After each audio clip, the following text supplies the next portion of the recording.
പതിവ് പോലെ തന്നെ ഇഫാൻ്റെയും യാൻ്റെയും ആ ഒരു പഴയ ലൈഫ് കാണിച്ചുകൊണ്ടാണ് ഈ എപ്പിസോഡും തുടങ്ങുന്നത്. ഇപ്പോൾ ഇഫാനും യാനും അവരുടെ കോളേജ് ലൈഫ് കഴിഞ്ഞ് ഇൻറ്റേൺഷിപ്പിൻ്റെ കുറച്ച് ദിവസങ്ങൾക്ക് മുന്നേ ആയിട്ട് അവർ ഗെയിം കളിക്കുകയാണ്. അതായത് യാൻ ഇപ്പോൾ ഇഫാനുമായിട്ട് കോൺടാക്റ്റ് ചെയ്യുന്നത് ഈ ഗെയിം ത്രൂ ആണല്ലോ. അങ്ങനെ ഗെയിം കളിച്ചുകൊണ്ടിരിക്കുമ്പോൾ അവരിങ്ങനെ ചാറ്റ് ചെയ്യാറുണ്ട്. ഇവിടെ ഇഫാന് ഇത് യാനാണെന്നൊന്നും അറിയില്ലെങ്കിലും യാൻ അവളുടെ വിശേഷങ്ങളെല്ലാം ഈ ഒരു ചാറ്റ് വഴി അവൻ അറിയാൻ ശ്രമിക്കാറുണ്ട്. അതിൻ്റെ ഇടയിലാണ് ഇഫാൻ പറയുന്നത് അവൾ ഇൻറ്റേൺഷിപ്പിന് കയറാൻ വേണ്ടിയിട്ട് പോവുകയാണ്. അപ്പോൾ ഭയങ്കര ബിസി ആയിരിക്കുന്നത് കൊണ്ട് തന്നെ അവൾ ഉടനെ തന്നെ ഈ ഒരു ഗെയിം കളിക്ക് നിർത്തുന്നതാണ് എന്ന് പറയുന്നു. അത് കേട്ടതും ഇവിടെ യാന് ഭയങ്കര വിഷമമാകും. കാരണം അവളെ ഇങ്ങനെ കോൺടാക്റ്റ് ചെയ്യാൻ പറ്റുന്നത് ആകെ ഈ ഒരു ഗെയിമല്ലേ. ഇപ്പോൾ അവൾ അതും ഒഴിവാക്കുകയാണെന്ന് പറയുമ്പോൾ പിന്നെ വേറൊരു വഴിയും കാണുന്നില്ല. അതിൻ്റെ ഇടയിൽ ഇഫാൻ പറയുന്നുണ്ട് ഇനി വല്ലപ്പോഴും പറ്റുമ്പോഴേ മാത്രമേ ഞാൻ ഓൺലൈനിൽ വരികയുള്ളൂ എന്ന് പറയുന്നു. അങ്ങനെ അവരുടെ ആ അവസാനത്തെ കളിയും കളിച്ചുകൊണ്ട് അവർ അന്ന് ഗുഡ് ബൈ പറഞ്ഞുകൊണ്ട് ഒരു ബ്രേക്ക് എടുക്കാൻ വേണ്ടിയിട്ട് പോവുകയാണ്.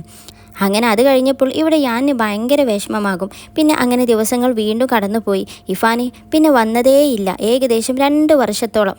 അങ്ങനെ ഇരിക്കുകയാണ് ഒരു ദിവസം പതിവ് പോലെ യാൻ അവൻ്റെ ഫോൺ എടുക്കുമ്പോൾ ഒരു നോട്ടിഫിക്കേഷൻ, അതായത് ഇവിടെ ഇഫാൻ ആ ഒരു ഗെയിമിൽ ഓൺലൈൻ ആയിട്ടുണ്ടെന്നുള്ള വിവരം കാണിച്ചുകൊണ്ടുള്ള ഒരു നോട്ടിഫിക്കേഷൻ.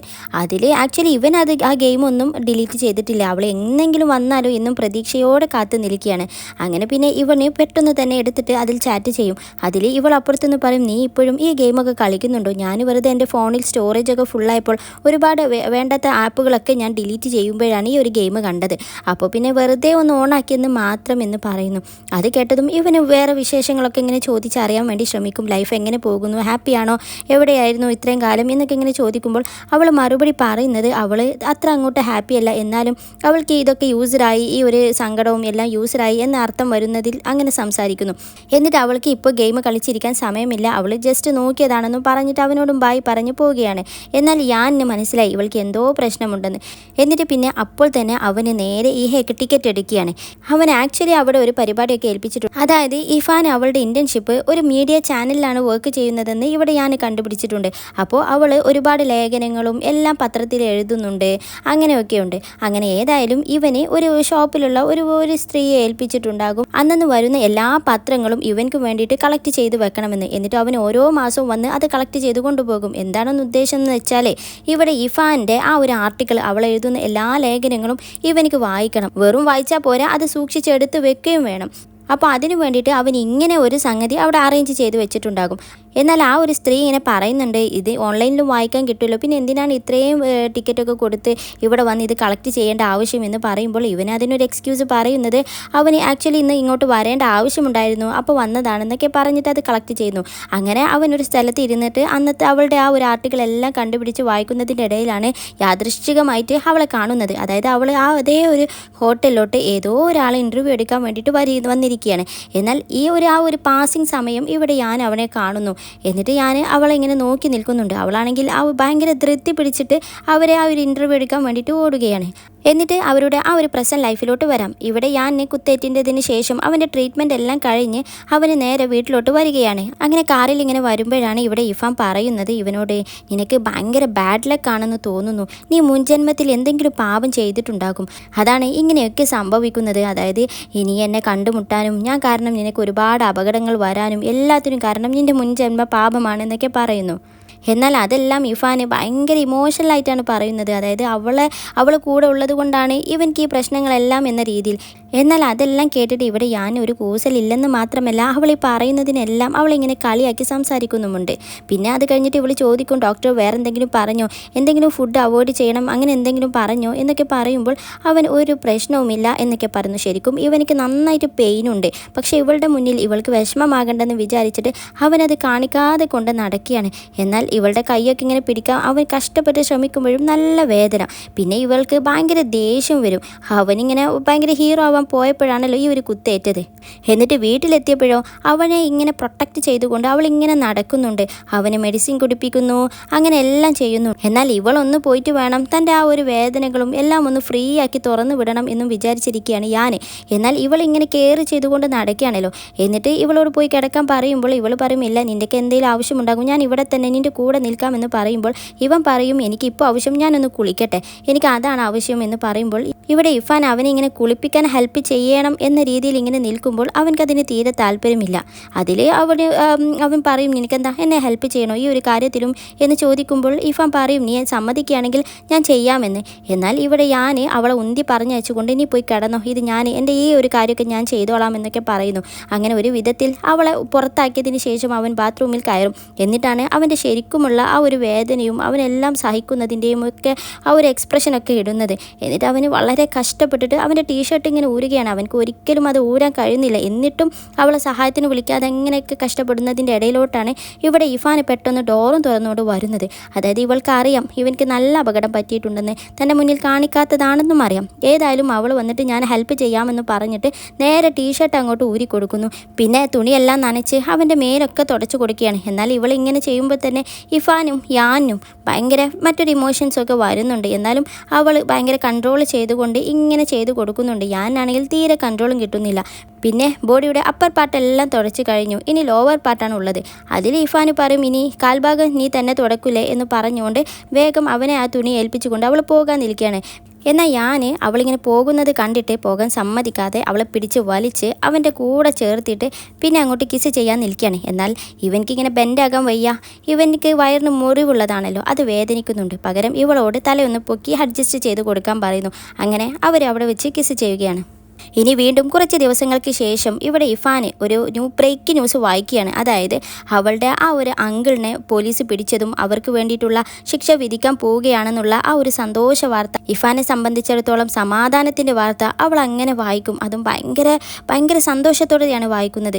കൂട്ടത്തിൽ ആ ആൻറ്റിയെയും പിടിച്ചിട്ടുണ്ട്. അതായത് ഈ ഒരു കൊലപാതകത്തിൻ്റെ തെളിവ് നശിപ്പിക്കൽ ആ ഒരു കുറ്റമാണ് അവർക്കുള്ളത്. പിന്നെ കോർട്ടാണ് കാണിക്കുന്നത് ഇവിടെ ആ ഒരു അങ്കിളിനെയും ആൻറ്റിയെയും അവിടെ പിടിച്ച് നിർത്തിയിട്ടുണ്ട്. എന്നിട്ട് അവർ ചെയ്ത ആ ഒരു കുറ്റങ്ങളെല്ലാം ഏറ്റു ഇവിടെ അങ്കിള് പറയുകയാണ്, ഞാൻ ചെയ്ത എല്ലാ കുറ്റകൃത്യങ്ങൾക്കും സോറി, പിന്നെ ഞാൻ കാരണം സങ്കടപ്പെട്ട എല്ലാ പെൺകുട്ടികൾക്കും എന്നൊക്കെ ഇങ്ങനെ അവനൊരു ക്ഷമാപണം നടത്തുന്നത് പോലെ അവൻ ചെയ്ത കുറ്റങ്ങളെല്ലാം ഏറ്റു പറയുകയാണ്.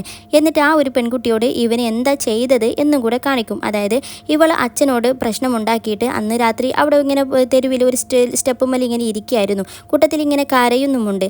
എന്നാൽ ആ വഴിക്ക് അപ്പോഴാണ് ഇവളുടെ കഷ്ടകാലത്തിന് ആ ഒരു അങ്കിള് കയറി വരുന്നത്. അങ്കിള് ഇവൾ രണ്ടുപേരും മുന്നേ പരിചയമുള്ളവരാണ്.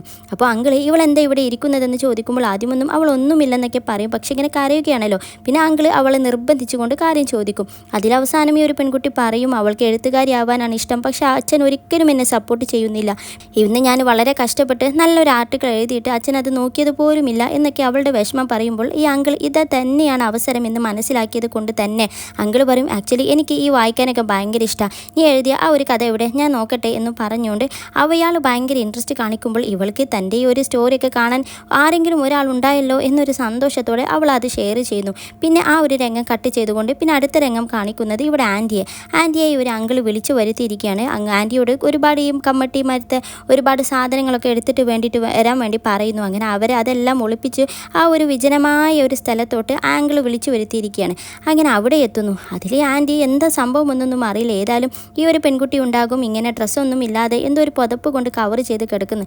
ഈ ആൻറ്റി ആകെ പരിഭ്രമിച്ചിട്ട് അത് ആരാണെന്ന് നോക്കുമ്പോൾ ഇവർക്കൊക്കെ പരിചയമുള്ള ഒരു പെൺകുട്ടി തന്നെ, അത് മരിച്ചു കിടക്കണം. അതിൽ പിന്നെ ആൻറ്റിയുടെ സമനില തെറ്റിക്കൊണ്ട് ആ അങ്കിളിനെ നന്നായിട്ട് വഴക്ക് പറഞ്ഞ് അടിച്ച്, നീ ശരിക്കും അവളെ കൊന്നു, നീ എന്ത് ദുഷ്ടനാണ് എന്നൊക്കെ പറഞ്ഞിട്ട് അവനെ ഇങ്ങനെ ആക്രമിക്കാനൊക്കെ നോക്കുന്നു. കൂട്ടത്തിൽ ആൻറ്റി അവിടെ നിന്ന് രക്ഷപ്പെടാനും നോക്കുന്നു. എന്നാൽ ഈ ഒരു അങ്കിള് അവരെ പിടിച്ച് നിർത്തിയിട്ട്, എനിക്ക് ആരുമില്ല എൻ്റെ ലൈഫിൽ, നീ മാത്രമേ ഉള്ളൂ, എനിക്ക് തെറ്റ് പറ്റിപ്പോയി, നീ എന്നോട് ക്ഷമിക്ക്, ഞാനിത് വേറെ ആരോട് പറയാം, നീ എന്നോട് ഒരു തവണ ക്ഷമിക്കുക, ഞാൻ ഇനി ആവർത്തിക്കില്ല എന്നൊക്കെ പറഞ്ഞിട്ട് ഭയങ്കര ക്ഷമാപണം. അങ്ങനെ പിന്നെ ഈ ഒരു ആൻറ്റിയും അങ്കിളും മാത്രമേ ഇവരുടെ ലൈഫിലുള്ളൂ അങ്ങോട്ടും ഇങ്ങോട്ടും സഹായിക്കാൻ. അതിൽ തന്നെ ഇവർക്ക് ആരുമില്ലെന്ന് മനസ്സിലാക്കിക്കൊണ്ട് ആ ആൻറ്റി ആ ഒരു ബോഡി കുഴിച്ചു മൂടാൻ സഹായിക്കുകയാണ്. അങ്ങനെ ആരുമില്ലാത്ത ഒരു വിജനമായ സ്ഥലത്ത് അങ്ങനെ ആരും അറിയാതെ തന്നെ അവർ കുഴിച്ചിടുകയാണ്. ഇനി ഇവിടെ ഈ കോർട്ടിൽ ആ അങ്കിള് അതെല്ലാം ഏറ്റു പറയുകയാണല്ലോ. എന്നാൽ ഇതെല്ലാം കേട്ടുകൊണ്ടിരിക്കുന്ന ആ ഒരു പെൺകുട്ടിയുടെ അച്ഛന് ആകെ സമനില തെറ്റി കരയുന്നുമുണ്ട്. പിന്നെ ഇവർ ചെയ്ത തെറ്റിന് ഇവിടെ കോർട്ട് ഒരു വലിയ ശിക്ഷ തന്നെ വിധിക്കുന്നു. എന്നിട്ട് അത് അനുകൂലിക്കുന്നവരോട് എഴുന്നേറ്റ് നിൽക്കാൻ വേണ്ടി പറഞ്ഞപ്പോൾ ഓൾമോസ്റ്റ് എല്ലാവരും എഴുന്നേറ്റ് നിന്നു. ഇഫാനും ഭയങ്കര അഭിമാനത്തോടെ ആ ഒരു കൂട്ടത്തിൽ നിന്ന് എഴുന്നേറ്റ് നിൽക്കുകയാണ്. അങ്ങനെ ഈ ഒരു അങ്കിളിനും ഈ ആൻറ്റിക്കും ഭയങ്കര വലിയ ശിക്ഷകളൊക്കെ വിധിച്ചിരിക്കുകയാണ്. എന്നാൽ ഈ ഒരു ഇഫാൻ്റെ കൊളീഗുമുണ്ട്. ഈ ഒരു ന്യൂസ് പിടിക്കാനും കൂടിയാണ് അവർ വന്നത്. എന്നിട്ട് ഇഫാനോട് പറയും, നിന്നെ ഇത്രയും കാലം ഉപദ്രവിച്ച നിൻ്റെ പ്രശ്നങ്ങൾക്കെല്ലാം അവസാനം ഒരു അറുതി വന്നല്ലേ എന്ന്. അതിൽ അവളും അങ്ങനെ പറയും, ശരിക്കും എൻ്റെ പ്രശ്നങ്ങളെല്ലാം മാറി എന്നും ഭയങ്കര സന്തോഷത്തോടെ സമാധാനത്തോടെ അവൾ പറയുകയാണ്. ശേഷം അവൾ ഒരു കാര്യം വിചാരിക്കുന്നുണ്ട്. അതായത് ഇപ്പോഴത്തെ തൻ്റെയായ ഭയങ്കര ബോൾഡായ എല്ലാ കാര്യങ്ങളും സോൾവ് ചെയ്യാനുള്ള അത്രയും പ്രാപ്തിയുള്ള ഇപ്പോഴത്തെ ഇഫാന് പഴയ വിഷമിക്കുന്ന എല്ലാ ഒരു സംഗതിയും അവൾക്ക് ഉൾക്കൊള്ളാൻ കഴിയാത്ത അവളെ ഇങ്ങനെ അടുത്ത് വന്നിട്ട് ഇങ്ങനെ സമാധാനിപ്പിക്കുന്നു. എന്നിട്ട് അവളോട് ഇങ്ങനെ ആക്ച്വലി അത് അവളുടെ ഉൾമനസ്സാണ്. അവളുടെ ഉൾമനസ്സിനെ അവളുടെ ഇപ്പോഴത്തെ ഈ ഒരു ഇഫാന് വന്നിട്ട് ഇങ്ങനെ സമാധാനിപ്പിക്കുകയാണ്. അവൾക്ക് ഒരു പ്രശ്നവുമില്ല, എന്ത് തന്നെ ഉണ്ടായാലും അവളുടെ കൂടെ അവളുടെ ബോയ് ഫ്രണ്ട് ഉണ്ടാകും, അവനാണ് നമ്മുടെ ധൈര്യം എന്നൊക്കെ പറഞ്ഞിട്ട് ഭയങ്കര ആത്മവിശ്വാസമൊക്കെ കൊടുക്കുന്നുണ്ട്. ഇനി അത് കഴിഞ്ഞിട്ട് കോർട്ടും എല്ലാം കഴിഞ്ഞിട്ട് ഈ ഒരു അച്ഛനുണ്ടല്ലോ, അച്ഛനക്ക് അവസാനം ഫൈനലി അവർക്ക് നീതി കിട്ടിയിരിക്കുകയാണല്ലോ. എന്നിട്ട് ഈ ഒരു മകളുടെ ഫോട്ടോവും പിടിച്ചുകൊണ്ട് ഭയങ്കര കരച്ചിലെ കൂട്ടത്തിൽ ഈ ഒരു അച്ഛൻ അവരോട് ഭയങ്കര സോറിയൊക്കെ പറയുന്നുണ്ട്. അവർ കാരണമാണല്ലോ ആ മകൾ മരിച്ചത് എന്ന ഒരു കുറ്റബോധവും. എന്നിട്ട് നേരെ ഇഫാനെ വിളിച്ചിട്ട് അവളോട് താങ്ക്സ് ഒക്കെ പറയുന്നുണ്ട്, ഈ ഒരു കുറ്റവാളിയെ കണ്ടുപിടിക്കാൻ വേണ്ടിയിട്ട് സഹായിച്ചതിനും. അവളാണല്ലോ ആക്ച്വലി അവനെ പിടിച്ചത്. എന്നിട്ട് ഇഫാനും അതൊക്കെ കേട്ടിട്ട് ആ അങ്കിളിനോട് അങ്ങനെ പ്രശ്നമൊന്നുമില്ല, പിന്നെ അവൾക്ക് എന്തായാലും നീതി കിട്ടി, പിന്നെ ഞാൻ അവൾക്കും പിന്നെ എനിക്കും വേണ്ടിയിട്ട് ചെയ്തതാണ് എന്നും പറയുന്നു. ഇനി അത് കഴിഞ്ഞിട്ട് അവൾ നേരെ യാനെ പിക്ക് ചെയ്യാൻ വേണ്ടിയിട്ട് പോവുകയാണ്. ഇപ്പോൾ യാനെ ഹെൽത്ത് പരമായിട്ട് വയ്യാത്തത് കൊണ്ട് തന്നെ ഈ പിക്കപ്പും ഡ്രോപ്പ് ഔട്ടും എല്ലാം ഇവിടെ ഇഫാൻ്റെ ജോലിയാണ്. അങ്ങനെ അവനെ എടുക്കാൻ വേണ്ടിയിട്ട് വന്നപ്പോഴാണ് ഈ യാനും ഇവളുടെ സ്റ്റെപ്പ് സിസ്റ്ററും കൂടി ഇരുന്ന് വർത്തമാനം പറയുന്നത് ഇവൻ കാണുന്നത്. ആക്ച്വലി ഈ ഒരു സ്റ്റെപ്പ് സിസ്റ്റർ ഈ ഒരു യാൻ്റെ കമ്പനിയിൽ തന്നെയാണല്ലോ വർക്ക് ചെയ്യുന്നത്. എന്നിട്ട് ഇവളെ കണ്ടതും പിന്നെ ബായൊക്കെ പറഞ്ഞുകൊണ്ട് യാൻ ഇവളുടെ കാറിലോട്ട് കയറുന്നു. എന്നിട്ട് എത്തിയതിന് ശേഷം പറയും, നിൻ്റെ സ്റ്റെപ്പ് സിസ്റ്റർ എന്നോട് പറയുന്നത് നീ ഫ്രീ ആണെങ്കിൽ നീ അവരെ ഒന്ന് വിസിറ്റ് ചെയ്യാൻ പോകുമോ എന്നാണ് അവൾ എന്നോട് ചോദിച്ചതെന്ന് പറയുന്നു. എന്നിട്ട് ഇവനോട് ചോദിക്കും, നീ പോകുന്നുണ്ടോ എന്ന്. അതിൽ ഇഫാനെ ഒന്ന് അങ്ങനെ ആലോചിച്ചിട്ട് പറയും, എനിക്ക് അവരുടെ അടുത്ത് പോകാനേ പ്ലാനില്ല എന്ന്. എന്നാൽ ഞാൻ അതിനൊന്നും നിർബന്ധിക്കുന്നില്ല, അവളുടെ ഇഷ്ടം പോലെ ചെയ്തോട്ടെ എന്നതാണ്. എന്നിട്ട് അവന് കാർ സീറ്റൊക്കെ ഇടാനൊക്കെ നോക്കുമ്പോൾ അവനക്ക് കഴിയുന്നില്ല. അതിൽ ഇഫാൻ തന്നെ അതിനെ ഹെൽപ്പ് ചെയ്യുന്നു. അങ്ങനെ പിന്നെ അവരിങ്ങനെ നേരെ പോകുന്നത് ഒരു ഔട്ടിങ്ങിനാണ്. എന്നിട്ട് അങ്ങനെ നടന്നിങ്ങനെ പോകുന്നതിനിടയിൽ ഇഫാൻ പറയും, ആ ഒരു പെൺകുട്ടിയുടെ അച്ഛൻ വിളിച്ചിട്ട് അവരോട് താങ്ക്സ് പറഞ്ഞതും ആ ഒരു കാര്യമെല്ലാം പറയും. എന്നിട്ട് അവൾ പറയുന്നത്, ശരിക്കും പറഞ്ഞാൽ പണ്ട് എനിക്ക് ഡാൻസ് ആണ് എൻ്റെ പ്രൊഫഷൻ എന്ന് വിചാരിച്ച് നിൽക്കുകയായിരുന്നു. അതിൻ്റെ അപ്പുറം എനിക്ക് ഒരു കാര്യത്തെപ്പറ്റി ഞാൻ ചിന്തിച്ചിട്ടില്ല. പക്ഷേ ഇപ്പോൾ ഞാനൊരു റിപ്പോർട്ടർ ആയതിൽ എനിക്ക് ഭയങ്കര സന്തോഷവും അഭിമാനവും എല്ലാം വരുന്നുണ്ട്. അങ്ങനെ ഒരുപാട് പാവങ്ങളെയൊക്കെ സഹായിക്കാൻ പറ്റിയല്ലോ എന്നൊക്കെ ഇങ്ങനെ പറയുന്നു. എന്നിട്ട് ഞാനോട് പറയും, ശരിക്കും പറഞ്ഞാൽ നമ്മുടെ ഈ ലൈഫ് ഉണ്ടല്ലോ, അതൊന്നും കൂടി സ്റ്റാർട്ട് ഓവർ ആയാൽ എനിക്ക് ഭയങ്കര ആഗ്രഹമുണ്ട്. അതായത് നമ്മൾ രണ്ടുപേരും ഈ കാര്യങ്ങളെല്ലാം മറന്നിട്ട് വീണ്ടും പഴയ സ്കൂളിലോട്ട് പോവുക, എന്നിട്ട് അവിടെ നിന്ന് നമ്മൾ ഒരു ഫസ്റ്റ് ആയിട്ട് വീണ്ടും കണ്ടുമുട്ടുക, അങ്ങനെയൊക്കെ. അതിന് നിനക്കും ആഗ്രഹമുണ്ടോ എന്ന് ചോദിക്കുമ്പോൾ ഞാൻ ഇവളെ കളിയാക്കിക്കൊണ്ട് പറയും, നിനക്ക് 2 തവണ എൻ്റെ അടുത്ത് നിന്ന് മുങ്ങിയത് ഓർമ്മയില്ലേ, ഇനിയും നിനക്ക് പോകാനാണോ താല്പര്യം എന്ന് പറയുന്നു. അതിൽ ഇവിടെ ഇഫാൻ പറയും, ഫസ്റ്റ് തവണ ഞാൻ പോയത് അത് ശരിക്കും പറഞ്ഞാൽ എനിക്ക് ഈ പ്രശ്നങ്ങളൊന്നും സോൾവ് ചെയ്യാൻ അറിയില്ല, പിന്നെ എനിക്ക് തോന്നി നിനക്ക് എന്നെക്കാളും ഭയങ്കര ഡിസേർവ് ആയിട്ടുള്ള ഒരു പെൺകുട്ടിയെ കിട്ടണം, അപ്പോൾ അതിനു വേണ്ടിയിട്ട് ഞാൻ മാറിയതാണെന്ന് പറയുന്നു. അതിലിവൻ ചോദിക്കും, 2ാമത്തെ തവണ നീ പോയതോ? അത് പിന്നെ ഞാൻ കാരണം നിനക്ക് ഒരുപാട് ഹേർട്ടിങ് ആവുന്നുണ്ട്, ഒരുപാട് പേര് നിന്നെ ഉപദ്രവിക്കാൻ നോക്കുന്നുണ്ട്, നിൻ്റെ ലൈഫ് കുളമാക്കാൻ നോക്കുന്നുണ്ട്, അപ്പോൾ അതൊക്കെ പോയി കിട്ടാൻ വേണ്ടിയിട്ടാണ് ചെയ്തത് എന്ന് പറയുന്നു. പക്ഷേ ഇനി ഞാൻ ഒരിക്കലും പോകില്ല, എനിക്കിപ്പോൾ എല്ലാം സോൾവ് ചെയ്യാനുള്ള എല്ലാ ധൈര്യവും കിട്ടിയിട്ടുണ്ട് എന്ന് പറയുമ്പോൾ ഇവിടെ ഞാൻ പറയും, ശരിക്കും പറഞ്ഞാൽ നീ ഹോങ്കോങ്ങിലോട്ട് പോയില്ലേ, അതാണ് നിൻ്റെ ലൈഫിലെ ഒരു ബെറ്റർ ഡിസിഷൻ എന്ന് ഞാൻ പറയും, അവിടെ നിന്നാണ് നിനക്ക് മാറ്റം എന്നും പറയുന്നു. എന്നിട്ട് വീണ്ടും ഇവരിങ്ങനെ നടക്കുന്നതിൻ്റെ ഇടയിൽ ഞാൻ ചോദിക്കും, ശരിക്കും പറഞ്ഞാൽ നിനക്ക് ഇനിയും ഡാൻസ് കളിക്കാൻ ആഗ്രഹമുണ്ടോ? നിനക്ക് ആഗ്രഹമുണ്ടെങ്കിൽ നിൻ്റെ എല്ലാ ഒരു ആഗ്രഹത്തിനും ഞാൻ കൂടെ തന്നെ ഉണ്ടാകുമെന്ന് പറയുമ്പോൾ ഇഫാൻ ഒന്ന് ആലോചിച്ചിട്ട് പറയും, ശരിക്കും പറഞ്ഞാൽ നീ മുന്നേ ചോദിച്ചിരുന്നെങ്കിൽ എനിക്ക് യെസ് എന്നായിരുന്നു ആൻസർ. പക്ഷേ ഞാനിപ്പോൾ ഒരു ഭയങ്കര ഒരു ജേർണലിസ്റ്റും ഭയങ്കര ഒരു റിപ്പോർട്ടർ ആയതിനു ശേഷം, പിന്നെ അത് മാത്രമല്ല ഇന്നത്തെ ആ അങ്കിളിൻ്റെ ന്യൂസ് വായിച്ചില്ലേ, അവരുടെ ആ ഒരു ശിക്ഷാവിധികളെല്ലാം, അതിനുശേഷം ആ ഒരു പെൺകുട്ടിയുടെ അച്ഛനും എനിക്ക് വിളിച്ചതിന് ശേഷം ഇപ്പോൾ ഞാൻ ഈ ഒരു ജോലിയിൽ ഭയങ്കര ഹാപ്പിയാണ്. ഇപ്പോൾ ഡാൻസിനേക്കാളും ഞാൻ ഈ ഒരു പ്രൊഫഷനെ ഇഷ്ടപ്പെടുന്നു എന്നും ഇങ്ങനെ പറയുന്നു. അങ്ങനെ അതൊക്കെ ഇങ്ങനെ നടക്കുന്നതിൻ്റെ ഇടയിലാണ് ഇഫാൻ പറയുന്നത്, ഇവിടെ ഒരു ചെറിയൊരു സ്റ്റോൾ ഉണ്ടായിരുന്നല്ലോ, അവിടെ എനിക്ക് ഇഷ്ടപ്പെട്ട ഒരു ഫുഡ് ഉണ്ടെന്ന് പറഞ്ഞിട്ട് അവൾ ആ സ്റ്റോൾ കണ്ടുപിടിച്ചിട്ട് അവിടുന്ന് ഒരു പാക്കറ്റ് ഓഫ് ഫുഡ് മേടിക്കുകയാണ്. എന്നിട്ട് അവളിങ്ങനെ അത് കഴിക്കുകയാണ്. ആക്ച്വലി അതൊരു ക്യാൻഡിയാണ്. അപ്പോൾ അവനക്ക് വേണോ എന്ന് ചോദിക്കുമ്പോൾ വേണ്ട നീ കഴിച്ചോ എന്ന് പറയും. അങ്ങനെ ഇഫാൻ അത് ഭയങ്കര ടേസ്റ്റി ആയിട്ട് അങ്ങനെ കഴിക്കുമ്പോൾ പറയും, നല്ല ടേസ്റ്റ് ഉണ്ട്, നല്ല മിൽക്കി ടേസ്റ്റ് എന്നൊക്കെ പറഞ്ഞിട്ട് അതിനെ ഇങ്ങനെ എക്സ്പ്ലെയിൻ ചെയ്യുമ്പോൾ ഞാൻ പറയും, എന്നാൽ എനിക്കും കൂടെ ഒന്ന് ടേസ്റ്റ് ചെയ്യാൻ താ എന്ന്. അതിൽ അവളൊരു പീസ് കൊടുക്കാൻ നേരമാണ് പെട്ടെന്ന് ഞാൻ ഇവളെ അങ്ങോട്ട് അറ്റാക്ക് ചെയ്യുന്നത് പോലെ അങ്ങോട്ട് കിസ് ചെയ്യുന്നത്. എന്നിട്ട് അവനും അവൾ കഴിക്കുന്ന ആ ഒരു ക്യാൻഡിയുടെ ടേസ്റ്റ് ഇങ്ങനെ കണ്ടുപിടിക്കുകയാണ്. എന്നിട്ട് അത് കഴിഞ്ഞിട്ട് അവൻ പറയും, ആ നീ പറഞ്ഞത് ശരിയാ, കുറച്ചൊക്കെ ടേസ്റ്റ് ഉണ്ടെന്ന്. പിന്നെ അതും കഴിഞ്ഞ് അവരിങ്ങനെ വീണ്ടും ഇങ്ങനെ നടക്കുന്നതിൻ്റെ ഇടയിലാണ് ഇവിടെ ഇഫാൻ പറയുന്നത്, ശരിക്കും പറഞ്ഞാൽ നമ്മുടെ റൂം ഒഴിവാക്കി കൊടുക്കാനുള്ള സമയമായി, ഇനി വെറും ഈ വരുന്ന മാർച്ചിൽ ഒഴിവാക്കി കൊടുക്കണം എന്ന് പറയുമ്പോൾ ഞാനൊന്ന് ആലോചിച്ചിട്ട്, ഈ വരുന്ന മാർച്ച് അപ്പോൾ ഏകദേശം 6 മാസമുണ്ട്, 6 മാസം നമുക്ക് ഡേറ്റിംഗ് നടത്താമെന്ന് പറയുമ്പോൾ ഇവിടെ ഇഫാൻ പറയും, 6 മാസേ നമുക്ക് പറ്റുള്ളൂ എന്ന് വിഷമിച്ചുകൊണ്ടല്ലേ പറയേണ്ടത് എന്ന്. എന്നിട്ട് പറയും, ശരിക്കും പറഞ്ഞാൽ സാധാരണ ഈ ഒരു കല്യാണത്തിന് മുന്നേ ആളുകൾ എത്ര സമയം വരെ ഡേറ്റിങ്ങിലുണ്ടാകും എന്ന് ചോദിക്കുമ്പോൾ ഞാൻ പറയും, സാധാരണ ഒരു കുറച്ച് ദിവസം അല്ലെങ്കിൽ ഒരു കുറച്ച് ആഴ്ച, അപ്പോഴേക്കും കല്യാണമാകും. നമ്മൾ ഭയങ്കര സ്ലോ ആണ് കേട്ടോ. അതിൽ ഇഫാൻ പറയും, നമുക്കിപ്പോഴൊന്നും കല്യാണം വേണ്ട, നമുക്ക് ഇനിയും മിനിമം ഒരു 1 അല്ലെങ്കിൽ ഒരു 2 വർഷമെങ്കിലും നമുക്ക് മിനിമം ഇനിയും ഡേറ്റിംഗ് മാത്രമായിട്ട് നടക്കണം എന്ന് പറയും. അതിൽ ഞാൻ പറയും, നിൻ്റെ കൂടെ എത്ര കാലം വേണമെങ്കിലും കൂടെ നടക്കാൻ ഞാനും ഇഷ്ടപ്പെടുന്നു എന്ന് പറയുന്നു. അങ്ങനെ വീണ്ടും അവരിങ്ങനെ നടക്കുമ്പോഴാണ് ഇവർ രണ്ടുപേരും പണ്ട് ഇങ്ങനെ പഠിക്കുമ്പോൾ ഇട്ടിരുന്ന ആ ഒരു സോങ് ഉണ്ടല്ലോ, അതിങ്ങനെ ആ ഒരു ബാക്ക്ഗ്രൗണ്ടിൽ ഇങ്ങനെ പാടുന്നത് എവിടെ നിന്നാണെന്നറിയില്ല. ഏതായാലും ആ ഒരു പാട്ട് കേട്ടപ്പോൾ ഇവിടെ ഇഫാനും ഞാനും ആ ഒരു പഴയ ഓർമ്മകളൊക്കെ വരുന്നുണ്ട്. എന്നിട്ട് ഇവർ അങ്ങോട്ടും ഇങ്ങോട്ടും നോക്കി ഭയങ്കര റൊമാൻറ്റിക് ആയിട്ട് ഇങ്ങനെ നടക്കുകയാണ്. എന്നിട്ട് ഞാൻ വീണ്ടും ആ ഒരു ഡാൻസിൻ്റെ കാര്യം പറയുന്നുണ്ട്, നിനക്ക് കളിക്കണമെങ്കിൽ എപ്പോൾ വേണമെങ്കിലും കളിക്കാട്ടോ, നീ ഒരു മടിയും വിചാരിക്കണ്ട, ഒരു പേടിയും വിചാരിക്കണ്ട, എപ്പോഴും ഞാൻ നിൻ്റെ കൂടെ ഉണ്ട് എന്ന് പറയുമ്പോൾ ഇഫാൻ വീണ്ടും പറയുന്നു, എനിക്ക് എന്തെങ്കിലും ഒരു ആഗ്രഹമുണ്ടെങ്കിൽ ഞാൻ തന്നെ മുന്നിട്ട് നിൽക്കും, പഴയതുപോലെ പേടിച്ച് വലിഞ്ഞു നിൽക്കത്തില്ല. എൻ്റെ ആ ഒരു ഡാൻസ് പ്രൊഫഷനിലോട്ട്, അതായത് എൻ്റെ റിപ്പോർട്ടർ ആ ഒരു പ്രൊഫഷൻ വിട്ടിട്ട് ഞാൻ ഒരു ഡാൻസിലോട്ട് പോയാൽ ശരിക്കും ഞാനിപ്പോൾ എനിക്ക് അത്ര അങ്ങോട്ട് സന്തോഷം വരില്ല. എനിക്കിപ്പോൾ ഈ ഒരു ജോലിയാണ് ഇഷ്ടം. പിന്നെ എനിക്ക് ഇനി അഥവാ കളിക്കണം എന്ന് ആഗ്രഹമുണ്ടെങ്കിൽ തന്നെ ഈ ഒരു ജോലിനെ നിലനിർത്തിക്കൊണ്ടാണ് ഞാൻ ഡാൻസ് പാർട്ട് ടൈം ആയിട്ടേ ചെയ്യുള്ളൂ എന്ന് പറയുന്നു. എന്നിട്ട് ഇവൻ്റെ ഒരു സപ്പോർട്ടും എല്ലാം കണ്ടിട്ട് ഇഫാൻ അവനെ നോക്കിയിട്ട് പറയും, ശരിക്കും എൻ്റെ അച്ഛൻ നിന്നെ അയച്ചതാണോ എൻ്റെ അടുത്തോട്ട്? എനിക്ക് പലപ്പോഴും അങ്ങനെ തോന്നാറുണ്ട്, എന്നെ പ്രൊട്ടക്റ്റ് ചെയ്യാൻ എൻ്റെ അച്ഛൻ എന്നെ എങ്ങനെയാണോ കെയർ ചെയ്തത് അതുപോലെ നീ ചെയ്യുന്നത് എന്നൊക്കെ പറയുന്നിട്ട് അവനിങ്ങനെ ഹഗ് ചെയ്യുകയാണ്. അങ്ങനെ അവർ രണ്ടുപേരും ഭയങ്കര ഹാപ്പിയാണ്. ഇനി അടുത്ത ദിവസം ഇവിടെ ഓഫീസിൽ ഇഫാൻ ഇങ്ങനെ വർക്ക് ചെയ്യുമ്പോഴാണ് അവളുടെ കൊളീഗ് വന്നിട്ട് അവളെ ബോസ് വിളിക്കുന്നുണ്ടെന്ന് പറയുന്നത്. അങ്ങനെ പോയി നോക്കുമ്പോഴോ ബോസ് അവളോട് പറയുന്നത്, ഇവരുടെ ഈ ഒരു ഓഫീസിൽ ഒരു പാർട്ടി നടക്കാൻ പോവുകയാണ്, എന്തോ ഒരു പ്രോഗ്രാം, ഒരു ആനുവൽ പ്രോഗ്രാം. അപ്പോൾ അതിൻ്റെ ഭാഗമായിട്ട് ഇവിടെയുള്ള എല്ലാ സ്റ്റാഫുകളും ഓരോ പരിപാടികളൊക്കെ കാഴ്ചവെക്കാൻ പോവുകയാണ്. അപ്പോൾ ഇഫാൻ ഇങ്ങനെ ഡാൻസ് ചെയ്യുന്ന പെൺകുട്ടിയാണെന്ന് ഈ ബോസ് അറിഞ്ഞത് കൊണ്ട് തന്നെ അവളെ ഡാൻസ് ചെയ്യാൻ വേണ്ടിയിട്ടാണ് ഇൻവൈറ്റ് ചെയ്യുന്നത്. എന്നാൽ ആ ഒരു ആവശ്യം കേട്ടുകൊണ്ട് ഇവിടെ ഇഫാന് ഭയങ്കര ടെൻഷൻ ആയിക്കൊണ്ട് പറയും, എനിക്ക് അങ്ങനത്തെ ആ ഒരു എക്സ്പീരിയൻസും ഒന്നുമില്ല, പിന്നെ മാത്രമല്ല ഒരുപാട് വർഷം മുന്നേ നിർത്തിയതാണ്, എക്സ്പീരിയൻസും ഒന്നുമില്ല എന്നൊക്കെ പറയുന്നു.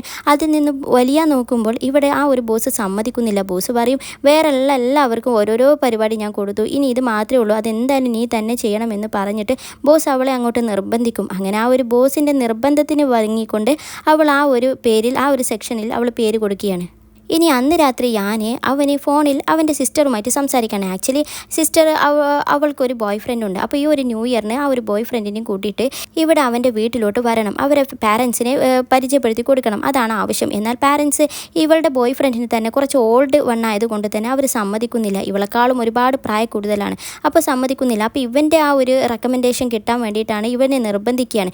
എന്നാൽ ഇവനും സമ്മതിക്കുന്നില്ല. അവസാനം അവൾ ഫോൺ കട്ട് ചെയ്തുകൊണ്ട് പോവുകയാണ്. എന്നാൽ ഇതെല്ലാം ഇവിടെ ഇഫാൻ കേൾക്കുന്നുണ്ട്. എന്നിട്ട് ഫോൺ വെച്ചതിന് ശേഷം ഇവൻ പറയുകയും ചെയ്യും കാര്യങ്ങൾ ഇങ്ങനെയൊക്കെയാണെന്ന്. എന്നിട്ട് ഇവന് പറയും, അതൊക്കെ പോട്ടെ, നീ വരുന്നു എൻ്റെ കൂടെ ഒരു ന്യൂ ഇയറിന് പാരൻസിനെ പരിചയപ്പെടാൻ എൻ്റെ വീട്ടിലോട്ട് എന്ന് പറയുന്നു. ആക്ച്വലി ന്യൂ ഇയറിന് എല്ലാവരും ഫാമിലി ഗ്യാതറിങ് ഉണ്ടാകുമല്ലോ, അപ്പോൾ അതിലോട്ട് ഇവളെ ക്ഷണിക്കുകയാണ്. എന്നാൽ ഇവൾക്ക് ഭയങ്കര ഇൻട്രസ്റ്റ് ഉണ്ടാകും, പക്ഷേ ഒന്ന് പേടിച്ചുകൊണ്ട് പറയും, ഇനിയൊരു പക്ഷേ നിൻ്റെ പാരൻസിന് എന്നെ ഇഷ്ടപ്പെട്ടില്ലെങ്കിലോ എന്ന്.